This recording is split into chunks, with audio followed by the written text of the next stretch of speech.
Man, I stand on the shoulders of my mentors. Like, they have always seen something in me that they admire, and they put me in a position to win. The One More Time Music Podcast. Genuine conversations with genuine people about music.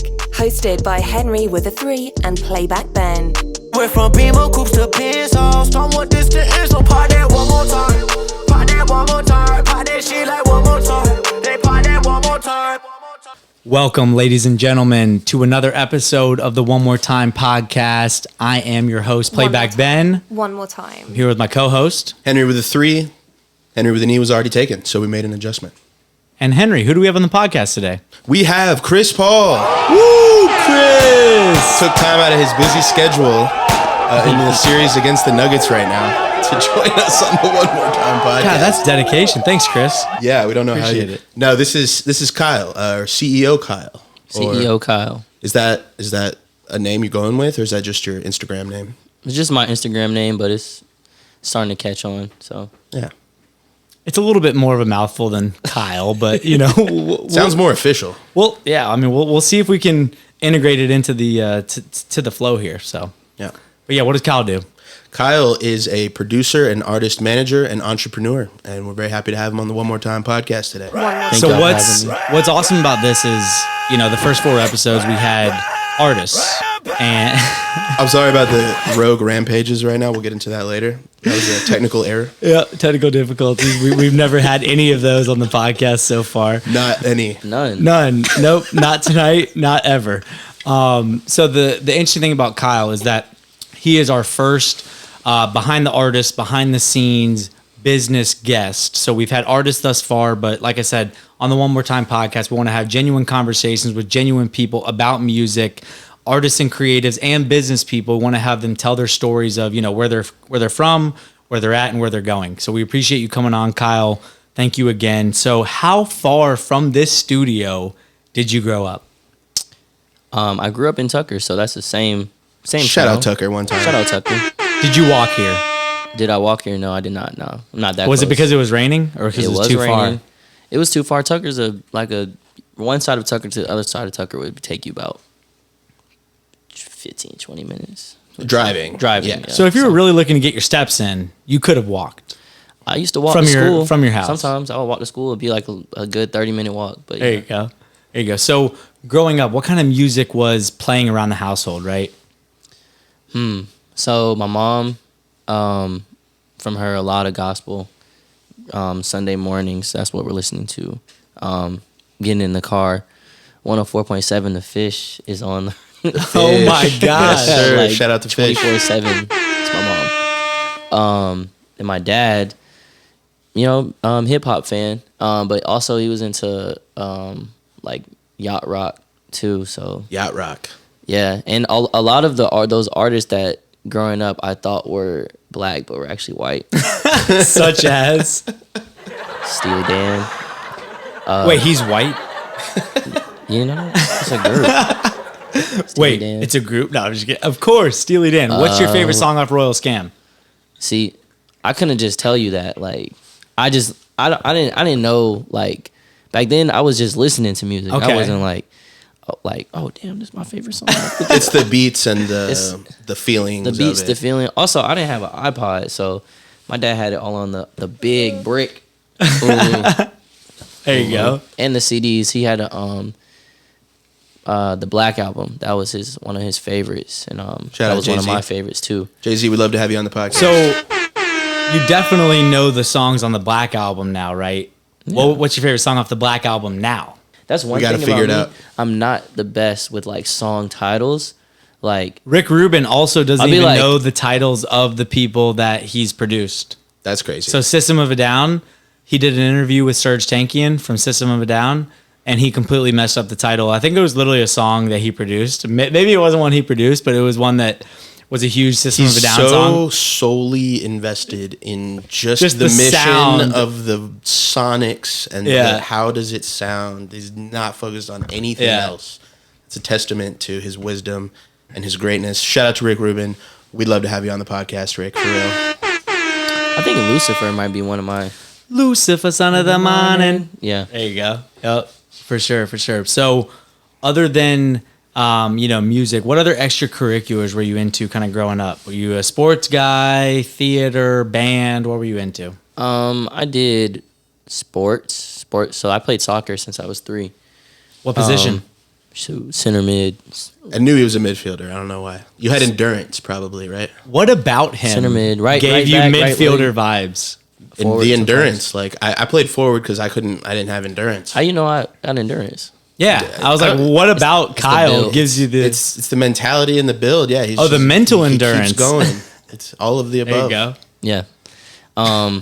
That soccer, so I played pretty competitively. I almost went to school for it. Okay. Like a couple D3 schools, D2 schools.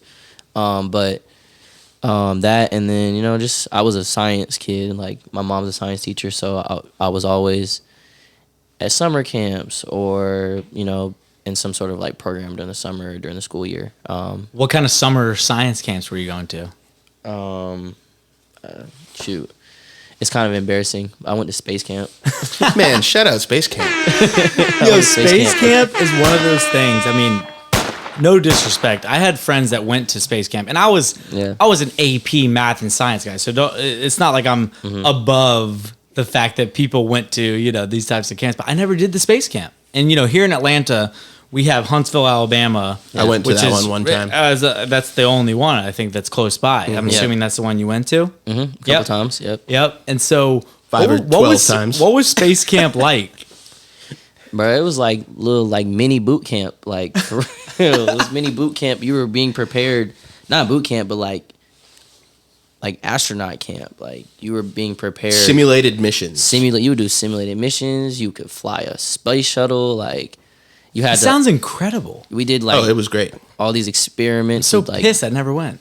Gravity and stuff. Yeah, it was pretty lit. Like so outside of engineering, kind of science and math stuff, space camp, sports. What else were you into growing up? I was in the band, drumline, section leader. All of Really? that. Yeah. It was a point in time where the high school band needed people, so like the middle school band, like the senior or the 8th graders, not seniors, but we would like march with the high school band. Okay. Yeah. So I did that. So you got called up to the big leagues. Calling in the reserves. Yeah, exactly. Something like that, yeah. That's awesome. So what does the Big Bad Musical mean to you? Oh, damn. That's crazy. We had this musical called The Big Bad Musical, and I was the lead. I was the star. The big bad wolf. The big cheese. You were the wolf. I was the wolf. And basically, I was on trial for all the bad stuff that I had done. Oh, my gosh. So it sounds like you were kind of dabbling in everything and trying everything. Being well-rounded seems to be one of your, core values growing up. What else would you say that you learned, inherited, kind of adopted from your family or your upbringing as far as your core values? I would say just being authentic, being genuine. Like, that's Genuine. definitely...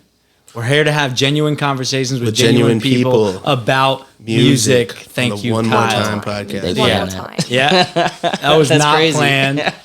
No, like, the way y'all were so in sync with that was crazy. It's our tagline. It's our tagline. It's our mission. Shit, I didn't know. Yep. Just being yourself, honestly. My parents always encouraged me to just be myself. And what else? Just do right by people. That's something I always see in my parents and the way they move, and I always appreciate that about them. The ability to maintain relationships, very important. So That's yeah. key. Oh, fun fact about that science shit. There's this girl in my class named Mariah. Fast forward 4 years later, she's at St. John's singing Mariah the Scientist. That's Mariah the Scientist. On God. Damn. She was at school. She was there studying biology. Atlanta is the truth. Telling you. you do not have these people I'd be like, in your damn, science no. class. Like, she was really on her science shit, for real. That's just, yeah, Man, fun fact. no, I mean, now it makes total sense with her brand, but that's incredible. Yeah. Wow. So, growing up, at any point was I want to have a career in music coming across your mind? Was that ever a thought? I went to BU for biomedical engineering. That program at BU is like the hardest program to get into. So Yeah. I really didn't have to do that. But I was just like, okay, this is what I want. This is what I've been doing. Like, shoot, I guess I'll do this. And then got there and quickly realized I did not like that. Like I did not like. What did engineering. you not like about It it? was just hard, bro. Like So it was that your pride kind of took a little bit of a hit. Yeah, It was like like, my- damn. I mean, nah. This I is just a lot. realized I'm not as good at math and so, at math. It's more so the math. yeah, That I was in high school. So, and engineering is all math. Like yeah. So- 100%. I feel like college is about figuring out what you don't want to do. yeah. True. So But naturally, figuring out, I was gonna say, so figuring out that you wanted to do business and music, how did that happen? Well, it was a combination of things. I think I knew naturally that I had business acumen, that I have good people skills, and good communication skills. So it was between the school of communications, or the business school. Yeah. So I did marketing, went to the business school, and I just like considering those things about myself, and also I feel like I've always had an entrepreneurial mindset. So did marketing, and then I met my friend Jordan Carter, friend and one of the first people that I started to manage as a rapper or artist. He went to high school. He went to Mays, actually. And when he was in high school, like MTV Made came and like shot a video of Damn, him. that like, is a blast from the past. yeah, like MTV his thing was made. like, Is that he's still a- going? nah, they don't do that no more. Okay. They don't I do was like- music anymore, man. He was like a rapper. That was Music television does not do music. I'm sorry.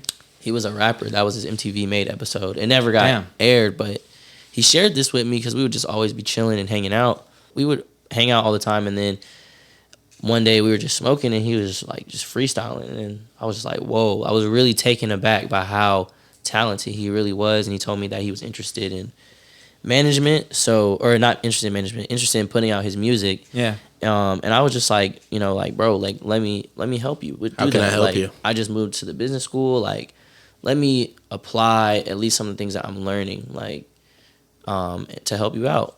And I also just had a passion for music at the time, because really coming off of being at Tucker, one of my friends, Rory, he got signed. Like he was Love Renaissance. Shout out Rory. Yeah, Heard that name. first signing. Damn. LVRN, shout out them. Shout out Love Renaissance. Indigo Child, that era, like he, just to see that was the first artist that they had signed, started working with, before Black, Drum, Summer Walker, now the Empire division Shelly. that they are now. Shelly. He changed his name. Formerly known as Formerly Drum. known as Drum. But yeah, so he was I saw him like get signed, and just from being around him and seeing everything that went into him being that guy that was putting on the talent shows at Tucker and putting together the like ciphers, being around that energy, it interested me. So when I Yeah. started working with Jordan, I was able to exercise that, like the ability to like work on that as a project. And so paint us the picture of what was actually going on in the Boston music scene. Like who were the big It's a great question. Boston artists? That's a Like good- what that's a was good actually going on in Boston? You know, most people, especially those from Atlanta, they don't think of Boston as the capital of music, capital of hip hop, whatever. I mean, right? Bobby So, Brown like, from Boston. there you go. Shout out Bobby Brown. But you know, kind of where you were coming in, what had been going on? Who were the acts that were, you know, popping in Boston? Kind of who was Yeah. who? Stiz for sure. Cousin Stiz. Stiz. Stiz. Shout out Tim LaRue. Yeah. Shout out to Manages Cousin Stiz. He was one of the pioneers of Boston music, I would say, especially Boston hip hop. Yeah. At least in the past, like yeah. He had a 6 years, 7 BU years. connection as well. Yes, he went to BU. He went to BU as well. He started the BU Hip Hop Club. Yeah. As well. So Tim was one of the first people to literally take my call when I was coming into the industry. I was like, shit, who are the managers that I can reach out to? Because I wanted to be a manager, you know, coming into the space. I was like, who are the people that I look up to? You know, kind of who's who, right? I stumbled across Tim's page. I wasn't even the biggest Stiz fan at all, but I just somehow, you know, stumbled across it. And I was like, damn, let me hit up Tim. Shout out Tim, one of the pioneers, like I said, of the Boston scene, and one of the guys that first took my call. So, I mean, Shout out really, Tim. Really good people. We'd love to have you on the podcast. We would, Tim. They would love that. So would Kyle. I would definitely tune in. So yeah, it was like Stiz, Christmas, Hefe Replay. Michael Christmas is also another one of Tim's clients. So He runs Boston. he really does. I mean, him and Jeremy OG Correll. Swagger Dick. Yeah. OG Swagger Dick. OG Swagger Dick. Yep. Bodega days. So yeah, that was like the scene back then, but there was still like this underground scene like right under that. Like these, even though they were blowing up, you could touch them. You could like see them like in Dorchester or wherever. Like, but I knew that there was like an underground scene that was kind of bubbling, and so we made an effort to kind of really interject ourselves in that. So, Sure. and we were able to make some good waves, like for real, for real. Awesome. So when did you get your first internship, and what was that like? My first internship was with this company called Star Power Entertainment. It's these two producers that worked at BET, or they still one of them works at BET. The other one moved on to Bleacher Report and just doing great things. But they would put on shows and concerts and parties in Boston, and so they were on hiatus because I think they were focusing on their careers and came back off a hiatus, and they had this kind of like party where they showcased some of the work that they were doing and like what they were planning on doing moving forward with the production company. And I went, and afterwards I like made it a point to go up to them, introduce myself, tell them who I was, like some of the things I was working on. And they were like, yo, like let's partner and let's do a show in Atlanta. So we partnered. I was like, became like, it was somewhere between an intern, but on the real like co-producer like kind of role, because it was just the two of them, and it was a very small team. I was like helping out a lot with the vision and kind of what even from, especially with planning the show, like booking the acts and like, you know, figuring out who we want to be on the lineup, etc. All the logistics in Atlanta as well, because then we filmed promo. So the show was crazy actually. We had Young Baby Tate on the lineup. Love YBT. Shout out Tate. Love YBT. Young And Baby this is Tate. back when? This is 2017. Damn. This is like, I was like, she is clearly at another level at this point. I Oh, mean, yeah. her career is finally, she's getting her flowers, you know, starting recently. So Tate, Jordan was on the show. DJ Vaughn, Mulatto's DJ. Shaq from the 3. He signed to Dallas Austin. So Okay. yeah, we had some like pretty like up and coming, a good group. did you have any experience putting on shows? Yeah, so in Boston we would put on some parties where Okay. we called them. I was like, because if I'm them, yeah. why the hell Oh no, because am I? what I you did know? was that's what I did when I met them. I showed them. Okay. I literally showed them recaps of the parties that I was throwing in That's Boston. awesome. Oh that's, yeah. That's important. I'm like, I thought you just went up to them like, hey, I'd love to help you with your Nah, show so in the Atlanta. And I'm first like, one- if I'm them, I'm like, fuck off, Kyle, CEO Kyle. Shout out those marketing classes. Marketing Yeah. on God. We have this thing called Marathon Monday, which is on the day of the Boston Marathon. So the Boston Marathon runs through our Okay. campus. Yeah. So none of the schools like have class that day. So Yeah, they can't. You don't, but the what you do instead is have a marathon yourself. You get up at 6 a.m. and you just start drinking. Like and it's funny, it's like the best day, bro. Like it's just like day parties everywhere, college students everywhere. From It's like you have an excuse to just to wake finally up and just to finally do the things fuck that today. every other student can do, but Yeah. like, we don't. It's Marathon Monday, and so I wanted to throw a show on Marathon Monday, like partner with one of the houses that threw parties, and on Marathon Monday, and like have my guys perform in it. So Yeah. what we did was I ended up I had friends that were on the hockey team, and at BU the hockey team is like. That's like the football team down here. Yes, like we're like the number 1, number 2 hockey team Yeah. every year. So I have friends on the hockey team. They were throwing a party at their house, the hockey house. I had my guy perform because at this point, Jordan's like the hottest rapper on BU's campus. Like, Oh, really? yeah, like Okay. everyone knew Jordan. Like, oh, he's the rapper. Like, he's that guy. Like, so they were like, of course we want you to perform. Like, Yeah. so he performs, and we're playing. And then I tell my homeboys to come up that make music as well, bro. We end up having the whole school at that party, like, and it was just a lit day. And that's when I was like, yeah, like I could do this for sure. So We did. So showing the recap video from that, I it wish was, it was like, bruh, I have the was like, recap if you, somewhere. yeah, if you I'll find it. that, will you please? I will show. I'll yeah, show we'll y'all. try and put it in the video, or we'll link to it. Maybe we'll link put it on to it. YouTube. We'll make it an NFT. Yeah, sounds incredible. So So then, so you basically use that to show that, like, hey, I know what the fuck I'm doing. That, and then I started curating lineups in Boston. We put a twist on it. What we did was we would also have vendors pull up to sell clothes and like people selling art. It was like a full like art display, which is what we called it, the display. So, and we ended with the show at the end of the night. So like the first display we did was a fucking smash. People were coming through like just getting clothes, and like we had a DJ running, and it was just like that pop up kind of experience that you see a lot of now, but Back then it was not. You wasn't seeing that in Boston, Yeah. like especially at least for college students, like that wasn't a thing. Yeah. And then at night, people, and it's great marketing because at night people come and they're like, oh yeah, we're definitely gonna come back at night. At night, it was a full blown party, bro. Full blown party. You had the stage, lights, everything. Niggas performed. It was lit, and that's when I was like, okay. Between those recap footages, like I presented that to them. I was like, I'm from Atlanta. I can help you guys.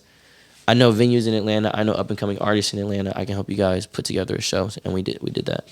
So, talk to us about some other internships that you've done. I know you've had a litany of internships, right? But I think you've had some with BET, The Revels Revels, Group, Blueprint Group. Kind of walk us through a few of those and what you learned from those.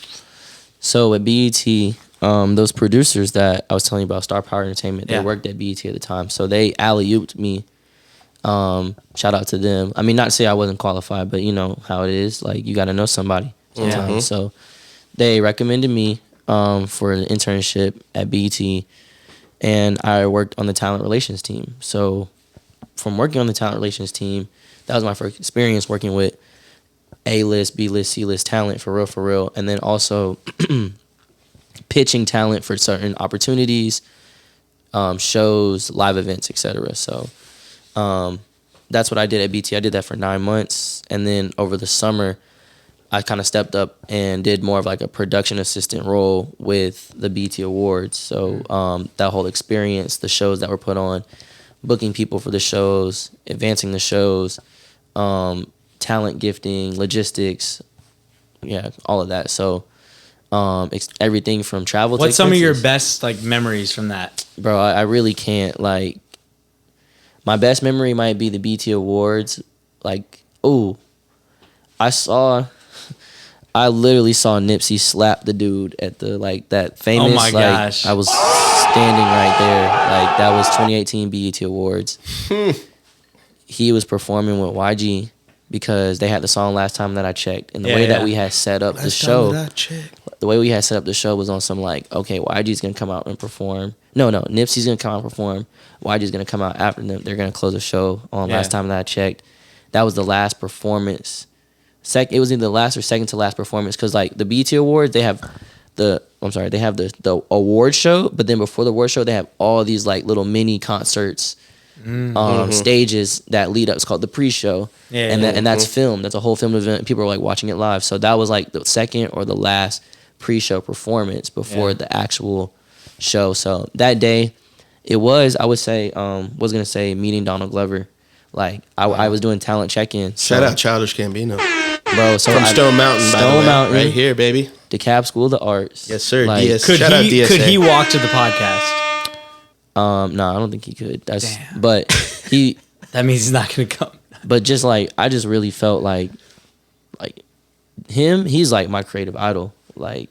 He's the man. To be from where we're from, to do a lot of the same things that we did. He went to Lakeside for a little bit. Damn, I didn't even know that. Yeah, because I grew up 10 minutes away from Lakeside, 5 minutes away. To go to NYU. I'm a kid that went to BU. They're there's a lot very of parallel similar schools. And then for him to the show Atlanta, bro. When I say that show, it's really so good. It's spooky because I feel like Earl. It was written for you. I feel like Earn. Yeah, Earn. literally the stories he tells as a manager working in the music industry, someone who went to an Ivy League level school. Where bruh, it's really weird. Yeah. But I met him. But right after I met him, I saw Nipsey Hussle slapped that security guard. Damn, what an experience. And then we had to go grab him so that he could go perform because they tried to hem him up. It was just a lot. So then take us through how you go from that and then, going back to school after that to interning at the Revels Group. And tell people what the Revels Group is for those that don't know. So the Revels Group, they do management for G-Eazy. They also have a litany of producers, and they do Drake's tour management. Okay. So how'd you land that gig, and what were you doing there? So after I graduated from school, I came back here and started doing continuing to do PA work. And I worked on Life is Good, the music video. Okay. So that's Drake and Future. Mm-hmm. Was able to put that on my resume. I think that was definitely a big thing that caught at least my boy Ben at the Revels Group. You gotta meet Ben. Shout out that Ben. Shout out that Ben. Shout out Ben Senseless. Yeah, I'm like, he's been waiting for a shout out from me. One of these Since days, episode 1. Henry will shout me out. Playback Ben, not Ben Senseless, but Ben Senseless. We'd love to have you on the podcast. Yep. Ben Senseless. Yeah. He actually just graduated today, but he damn shout him out. He is Jamil Davis's right hand man, and that's Drake's tour manager. He saw my email, immediately hit me back, was like, "Yo, we want to interview you." So I interviewed with him, or just actually he passed me to Matt Geffen, who's the head of A&R.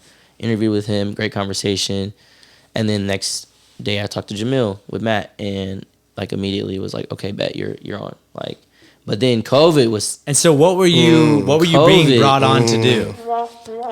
So I worked directly under Geffen, just helping him as an A&R, Sure. Helping him put packs together, putting some of our producers' beats on BeatStars, reaching out to artists that I thought would be good for their beat packs, putting together, doing real A&R research, kind of tearing together artists that I thought, okay, these are kind of some that we can match with our producers, especially a producer at the time who was between us and 4PF. So we were kind of just figuring out what other artists would sound good with his sound. 4 Pockets Full?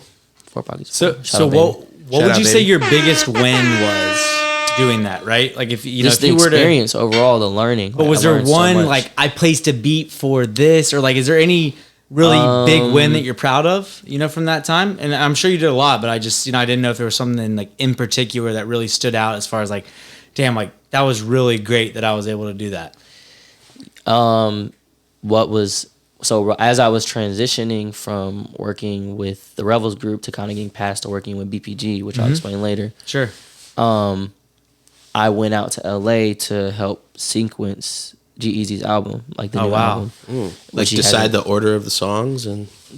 Bro, literally, I'm sitting in the room with giants, the Revels Group team. Paint us that picture. Who was in the room? Bro, what did you feel like?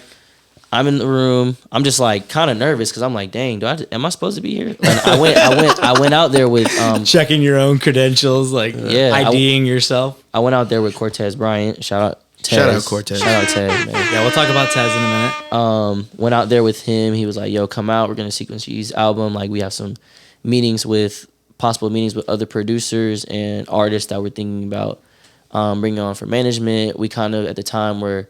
He was helping put T.I. piece together his last project, so just listening to that and just giving some recommendations about what we thought for real.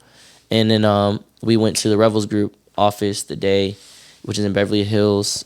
Nice little setup, bro. And it was G-Eazy, Jamil, Matt, the whole Revels Group team. It's only 4 or 5 people. Ben, Leia, shout out them. Me and Aisha, Tez. Al Branch from Rock, the Al Branch, Gene Nelson, the whole BPG team, really. Yeah. People were coming in and out, but yeah, it was just dope to see to be in the room with these giants. Yeah, for real. That's incredible. So, is that what led to the official transition to BPG? From Revels? Yeah, that's kind of what led to that. It was just around the same time. Yeah. I think what it was that with the pandemic going on and not really there being like a full opportunity to come out to LA, because I was planning to move to LA and I was saving up. But we didn't know how the pandemic was gonna go, so it just made more sense for me to start working with Tez, because he was also like starting his own company as well. Or he had his own BPG, obviously, the management company, for those people that don't know, Blueprint Group. Managed some of the largest acts in the world. But such as Jill Scott, Brandy, The Roots, G-Eazy. Never heard of him. Lil Nas X. I've heard of him. Yeah. I'm just kidding. So it just made more sense to like work with him in Atlanta. Yeah. So how on some important things that would we were you working say mentors are and have been to you? Man, I stand on the shoulders of my mentors. Like, they have always seen something in me that they admire, and they put me in a position to win. And I just try to do my best to make them proud. Yeah. And so, having gotten all this experience, you've since taken the leap of faith into, you know, starting your own management company, and starting a nonprofit. On the management side, what do you love about management? What drew you to being a manager? I love management because you just touch so many things, like depending on the situation, depending on who the artist is and what they need. But obviously, when you're working with artists that are coming from out the mud, you just have to you see all sides of the artist experience, from creating the music to managing the music, to the business side of it, to the touring side of it, to the marketing side, to the promo, like, because you have to just be involved in all those aspects. And that's what I really enjoyed, was just being a sponge, and still, obviously, still being a sponge, and just being like able to apply the new things I learn every day. Do you think that kind of draws back to your being well-rounded and trying everything as a kid? It sounds very parallel. I don't know if you ever thought Getting about your feet dirty. but Yeah. just kind of being involved, you know. Jumping in. Because, I mean, management from my perspective definitely is, it's like playing soccer, going to space camp, doing band, doing all these things, because there's no one job that is management. There's no one job. No. It's like all the Collection. jobs put together. Yeah, definitely. Yeah. So what kind of qualities would you say a successful manager has? Relationship skills, for sure. You have to be able to build relationships, maintain relationships. Give them that one. The ability to prioritize. Hang on, that was a gem right there. And we haven't activated the one more time yet in this episode. So probably because Henry's been sleeping, but on the One More Time podcast, when we feel our guest has dropped a gem, we want them to hear it one more time. Tell them again the importance of relationships. Yeah. Everything. It's also just relationships, but because, okay, your job as a manager is you're constantly putting someone else before you. It's a job of service. And something that always stuck with me, especially like a quality that I think, or a quality and like a drive that I think I acquired in college, was like servant leadership, like leading by being a servant, like honestly, like putting others before you, because it's always going to reciprocate back. And people will not only appreciate that, but like it just comes from a genuine place. So yeah, adding value to someone's life, it's rare. That's kind of like how I met Ben, honestly. Ben approached me, and he genuinely just said he was interested in trying to add value to what I was doing. And I was like, wait, you want to it was see cool. what I'm doing? It was You so wanna cool help hearing me? him talk about Jordan and just being like, hey, man, how can I help? Yeah. And you were interested in business, and he was dope at rapping, and he was a dope artist. Henry, I met him. He's a dope producer, a dope engineer, a dope person in general. And I was like, hey, how can I help? Yeah. And kind of taking that, like you said, that service role and being just so service oriented and customer focused, with, you know, Henry in my case being my customer, and Jordan at the time being your customer. And now, of course, you know, you've grown your management company. So what would you say have made you good at relationships? Like, what qualities? Are you born with it, or did you practice? I don't like to burn bridges with people. Yeah. I like to keep a good network of people that I can rely on, not for selfish reasons, because obviously I want them to rely on me too. Literally That's the first incredible. day after you talked to him, he like called me immediately after and was like, "Yo, this guy Kyle." Yeah, this guy's CEO Kyle. He's no fucking regular CEO Kyle? He's a CEO. I was like, "Tell me more, man. Like, what's up?"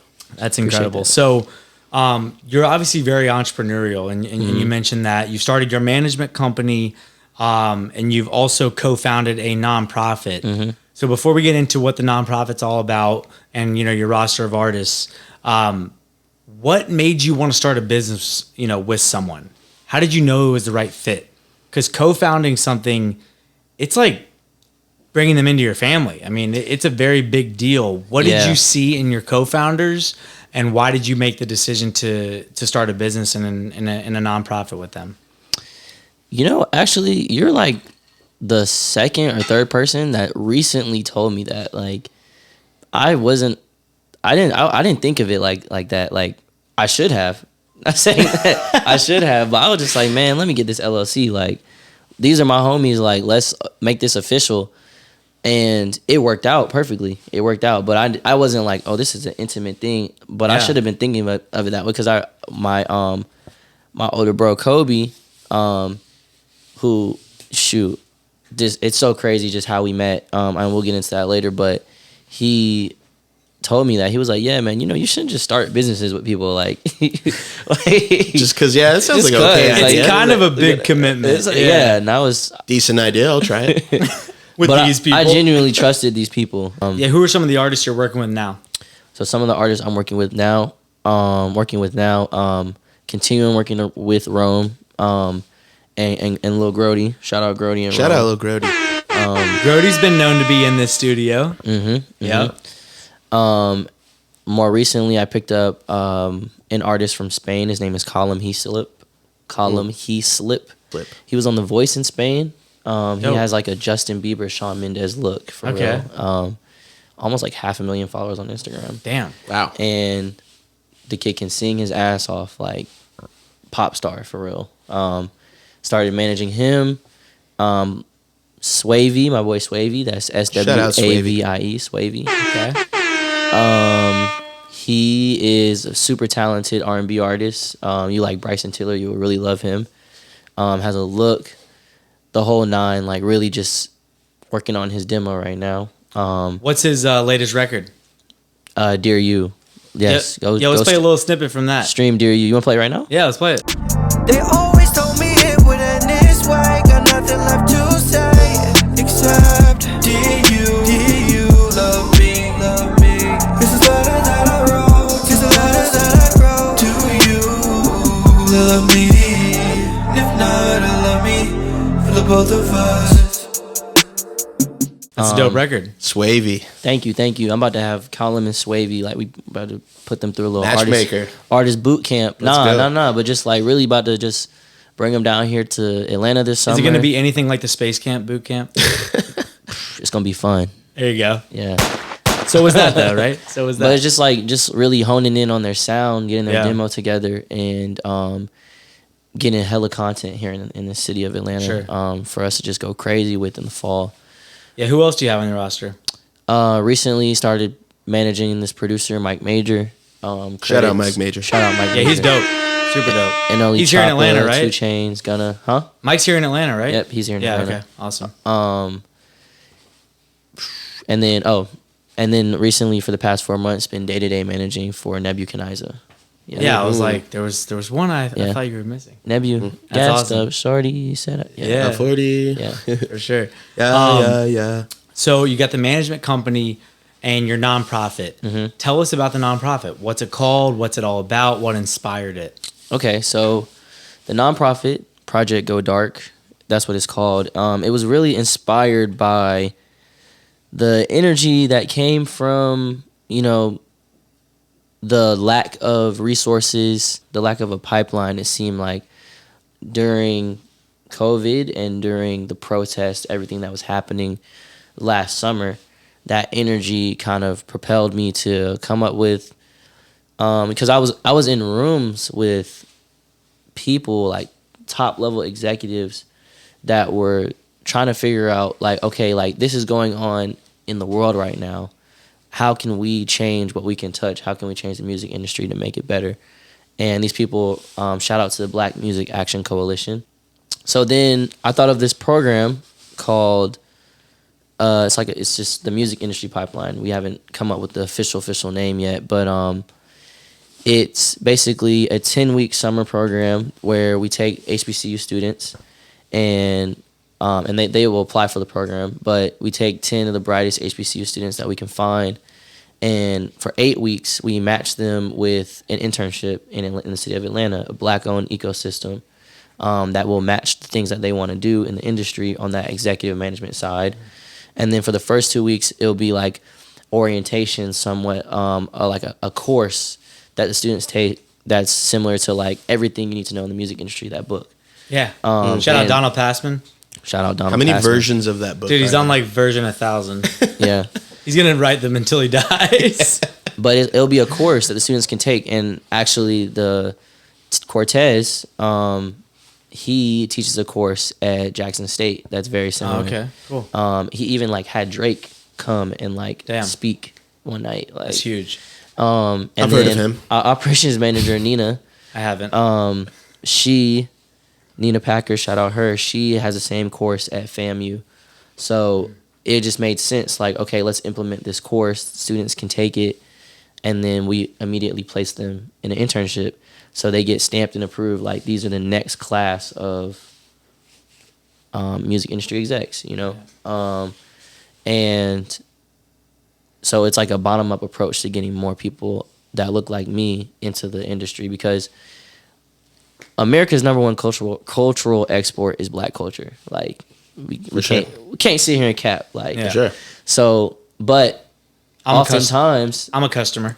Yeah. Oftentimes the people that are put in positions to curate our culture and to push our culture Look like me. Exactly. No, it's true. You're admitting it. So it's like I want to create a pipeline to get more people. And this is something that I didn't go to a HBCU. I wish I did sometimes. Oftentimes I do. And if I go back for my master's, I'm really thinking about going to one. But some of your co-founders did, right? Like Aisha went to FAM. You shout out Aisha. Shout out Aisha. Love you, girl. Aubrey went to Tennessee State. Okay. Nina went to FAM. Tez went to Jackson State. Yeah. But definitely have a solid representation there. But when I went to LA, when I was in LA for 9 months working at BET, the interns on my floor, on the BET floor, because basically in the Viacom building, the floors are separated by the channels. So BET, MTV, VH1, Comedy Central. So the black floor was the BET floor. Jesus. I was like, I hope he's not going there. Yes. That was like all the black people were on the same floor. Yep. Not the gunshots. Yeah, exactly. Maybe that was the wrong sound. That was the wrong poor choice of sound effect, Henry. I'm dead. But yeah, so that was, but my co-interns were part of this program called HBCU in LA, which was very similar. Like, that's pretty much kind of where I got the concept. Okay. Shout out to them. But it was similar, but it was for film and TV. It wasn't for music. Like, basically, they chose students from across the country, these different HBCUs. They brought them out. They housed them. They got stipends. And they had a speaker series as well, which we're going to have in our program.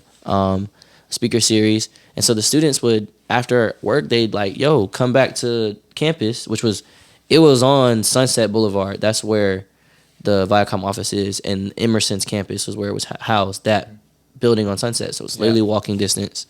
We would go, they'd have food sometimes, speakers would come in, and it was just like a great program. I was like, damn, like, why don't we have something like this for the music industry?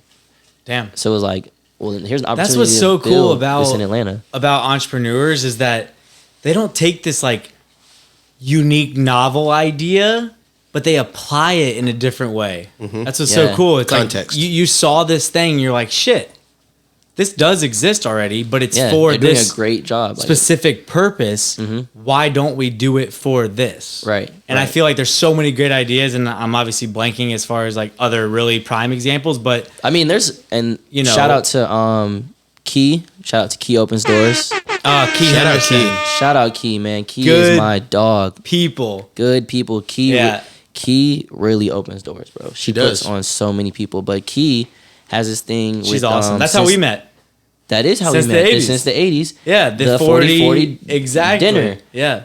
So it's like all these like flashes of like, okay, like these experiences that I've had even from just space camp, like all those things like put into one was like, okay, we could really make like a program to, you know, push new students into, or new people that look like me into the industry that are there to, you know, protect and preserve our culture. So the goal is to start in Atlanta, because this is like I said, a black owned ecosystem.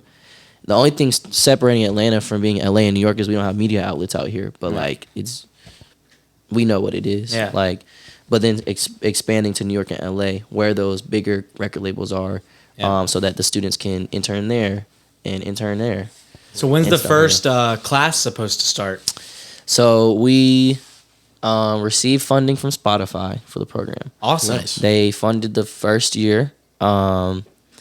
And we're currently just waiting for the money to drop, honestly, for us to decide if we're going to do the program in the fall or do it in the spring. Okay. But as soon as we find Spotify, drop the bag. Drop that money. Drop the fucking bag. Drop the bag, man. But they already pledged it. They put out a whole memo on it. And then press releases will be coming soon. Cool. Application will be out, and it'll either be in the fall or spring. That's great. Yeah. So to wrap up this segment, if you could give one piece of advice to future managers, like if I'm a manager out there that, you know, is aspiring to be someone in the music business, you know, what kind of advice would you give them? Like I said, you got to be willing to wake up every day and put somebody before you.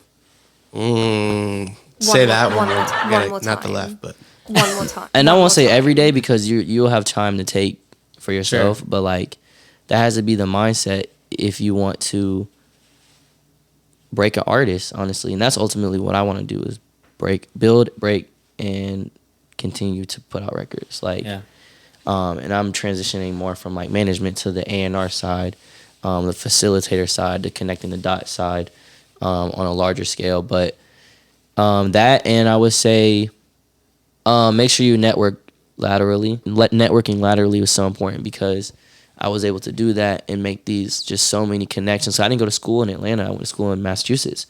So coming back here, I really had to make an effort to keep up with the students that you would say, oh, this person reminds me of this person reminds me of you. But they were here in Atlanta, and they had that network because they went to Clark or Spelman or Morehouse, whatever. So I made an effort to connect with my peers.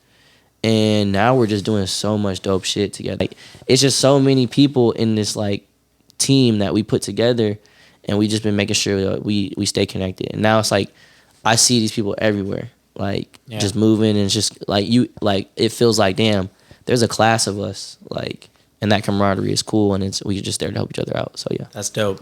Well, we definitely think that you are ushering in a new wave of, you know, young music industry executives. We appreciate you coming on. I know Henry has a final segment that he likes to do here on the One More Time podcast. So. Shout out Vibe Sessions. Shout out Vibe Sessions. Final section of the One More Time podcast is called the Rapid Fire Rampage. Okay. And no, it's not a working title anymore. We're sticking with it. No, it's still working. We might change it. It's a word, but it's going to be a 3-part little series of questions. Short answers, and then a this or that, and then a word association where I give you a word, you just give me a word back. The idea here is to see like what's in your subconscious, you know, just the first thing you think answers. Okay, say it again. I'm sorry.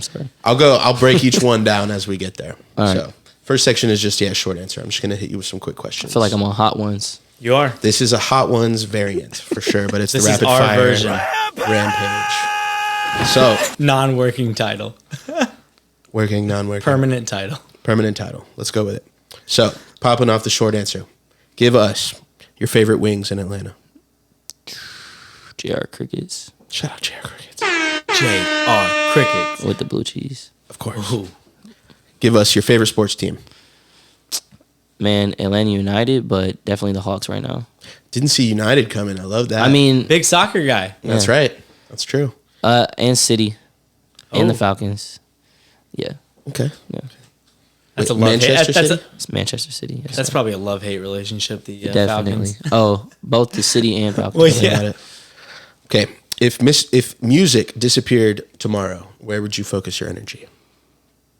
Cryptocurrency. Give us a genre of music you secretly like. Bedroom pop. Yeah. Good one. Tomorrow, Joe Biden exiles you from America. Where do you go live? Damn, what I do? It's not relevant to the question, Kyle. Where do I go live? England. England. Shout out Manchester City. Actually, I take that back. I was like, that's where you go? Where do I live? But I'm thinking like it got to be somewhere warm though. I don't think London's that. I Yeah, mean, I guess it's, but I'm it's trying moderate. I'm But trying to think of the best warm countries to live in. This is where you're gonna live. Yeah, This is where you're exiled. Exiled. you can't come Australia. back to Atlanta. I'll go to Australia. Australia is a good one. Yeah. We've had another guest say that. So Okay. It's a popular it's answer. a popular exile Didn't place. they used to send slaves there? Yeah, prisoners. British slaves. So Yeah. yeah. So now we're sending American exiles from the music industry. Give us one artist or producer you would love to manage Ooh, if they lost their management tomorrow or didn't have it. Metro Boomin. Yeah. Give us. If you're looking for new management, He's Metro, not. We'd love to have you on the podcast, though. One So, more time. we would. give us one of the dumbest things you've ever done. I had a squeaky belt on my car, and it kept squeaking, and I didn't know why. And I lift the hood, and the car's still running. And I'm like trying to like use a towel to clean off the belt while it's running. Why would you do that? Exactly. Because it's the stupidest Did it thing. No, suck up because- the dumbest thing he's towel? ever done. Because I'm thinking like, okay, I can clean off the belt while it's like if it's not moving, but if it's moving, then Clean I it can really clean good. I can clean it faster. Bro, my dumbass literally tries to clean the belt with the towel. That shit got like snatched in there, and my finger got caught. And luckily, I lost all the. You still have 10, right? Yeah, but I lost all the skin on my finger, like from like this digit up. Damn. I could have easily lost my finger that day. Easily. Wow. Easily. That was the dumbest thing I ever done. Anyway, let's flip that around into one of the best decisions you ever made. I had to decide whether I was going to retake the semester, and that would push my timeline off. It wouldn't push my timeline off for graduation, but it wouldn't allow me to participate in this internship program that brought me out to LA. I could save my GPA and retake the semester just so that my GPA could be higher, which in the real world means nothing. Nothing. But in college, you think that means everything. Mm-hmm. Or I could just say, like, really buckle down, stop doing what I was doing, and as long as I, like, passed 2 of the classes, like, passed 2 of the finals, I would pass 2 of the classes, which would then allow me to go to LA based on my credits and participate in the program. I would have, my grades were in the dumpster, but I still was able to. So it was like literally a moment in time where I had to decide, like, what do I do? Like, do I say the semester's a wrap and retake it, withdraw, or do I just shoot my shot? So you took the internship. Well, I didn't take the internship. I had the internship already, but I wouldn't be able to participate in it if I had to stay in school because. Kept the internship. Yeah, so I was like, I took my shot. I just took the test. I passed 2 of the classes. Got to LA was because I was able to move on to the next semester. And I was able to take that semester in LA. And that's when this whole journey kind of like really started taking off. Great decision. There it is. Great decision, yeah. I know you discussed a couple management tips, tricks, strategies, but what's one you think is really slept on that a lot of managers aren't doing that should be doing more of? Sleeping. Boom. Love that one. Boom. That's great. That's He amazing. did mention he It's was literally tired slept earlier, on. so I'm not sure if he's sleeping on it or what. Ironically. Yeah. Not literally, ironically. Yeah. Give us one bucket list entry. Skydive. Boom. There it is. That's the first part of our rapid fire rampage. Moving Oh, on. damn, that was only part 1? Yeah, we got into it. Though. That was Buckle good. up, Kyle. CEO. It's gonna get even more rapidy fire. Okay. Rapidy. Rapidy. It's Rapidy. not a word. Rapidy, rap. This is gonna be a this or that. I'm just gonna give you 2 choices. Okay. Pick the one that appeals to you the most without thinking. Don't try and pretend rapidy was a word. Rapidy. We'll hit up. What did Nav say? He said Rappity's a Rapidy word? stuff. He said rapidy rap something. Sackety, If Nav said it, it's a word. God Yeah. damn it, Nav. Okay. This or that. Here we go. Tell us, CEO Kyle. Mm-hmm. Mountains or beaches? Beaches. Day or night? Day. Beer or liquor? Liquor. Sports cars or SUVs? Sports cars. Going out to eat or cooking? Going out to eat. Cats or dogs? Dogs. Mainstream or underground? Underground. Managing artists or managing producers? Managing producers. Did we just fire shots at all the No. artists? No. No, there's a reason for that. Swavey and Nebuchadnezzar are all looking for new management. Managing. Well, If you're looking for new management. Managing producers is just a different grind. Like, Yeah.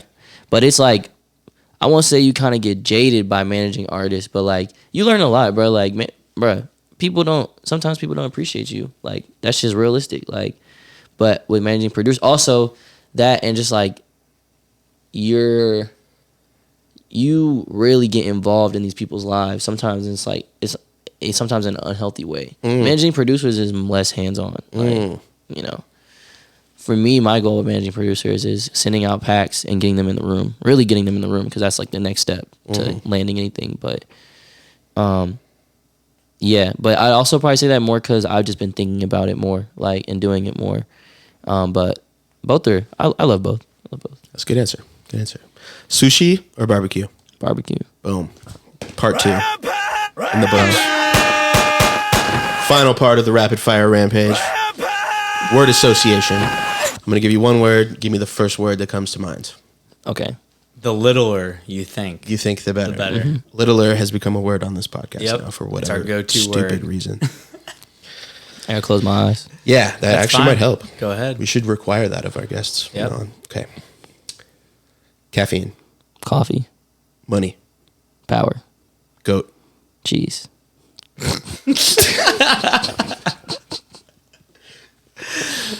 Oh, man. The studio. Astro. Children. Safe. Mask. Off. Pizza. Wings. Anxiety. Attack. Bass. Ball. Sorry. This is a common thread here. BASS. Yeah, the first non-artist hears bass and doesn't think boom, boom. Yeah. Oh. That's a correct answer. Like, that's a correct answer. Though. Baseball. He didn't spell it. Politics. Sticky. Drake. The GOAT. Cheese. The GOAT. Cheese. That's all for today's episode, folks. What a We really rampage. appreciate Kyle coming on. This is Kyle Campbell at Kyle Campbell. Campbell like the soup. Kyle Campbell. There you go. That's right. At CEO Kyle. He's an artist and producer, manager, and entrepreneur, rising star executive in the music industry. We appreciate you coming on as our first guest that is not an artist to really set the stage for, future guests that we come on that are behind the scenes. Please like, subscribe, follow, tell a friend, tell your mom, tell your wife, tell your girlfriend, tell your brother. One more time. This is the One More Time podcast. Thank you so much, Kyle. Until next week, we are out. Peace. Peace. Pop that shit like one more time. They pop that one more time. Pop that shit like one more time. They pop that one more time. Hop up in that foreign skirt, no. All the homie, this shit tripping, no. Middle finger to the law.